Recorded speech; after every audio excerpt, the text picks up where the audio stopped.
Genesis 1:18-2 3 Bereshit Torah, page 4.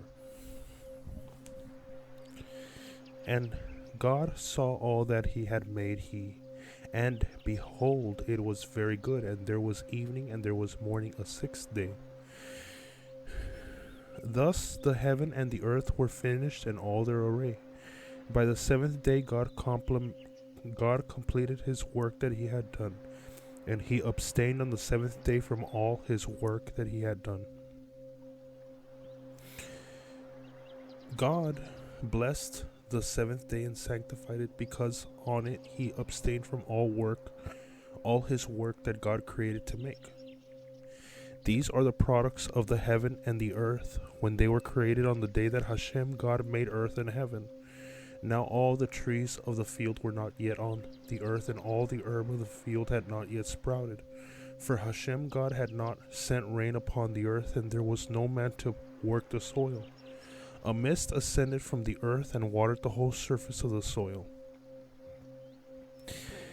And Hashem God formed the man of dust from the ground, and he blew into his nostrils the soul of life. A man became a living being.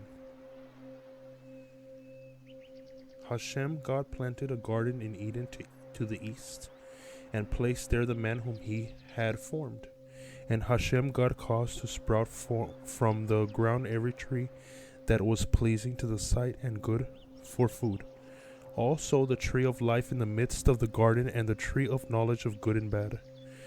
A river issues from Eden to water the garden, and from there it is divided and becomes 4 headwaters.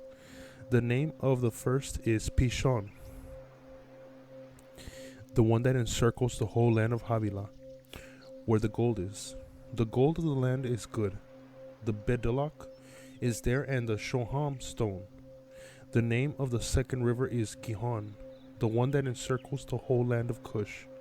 The name of the third river is Hiddekel, the one that flows toward the east of Assyria. And the fourth river is the Euphrates. Hashem God took the man and placed him in the Garden of Eden to work it and to guard it. And Hashem God commended the man, saying, Of every tree of the garden you may freely eat, but of the tree of knowledge of good and bad you must not eat thereof, for on the day you eat of it you shall surely die. Hashem God said, It is not good that man be alone. I will make him a helper corresponding to him. Now Hashem God had formed out of the ground every beast of the field and every bird of the sky, and brought them to the man to see what he would call each one. And whatever the man called each living creature, that remained its name. And the man assigned names to all the cattle, and to the birds of the sky, to every beast of the field. But as for man, he did not find a helper corresponding to him. So Hashem God cast a deep sleep upon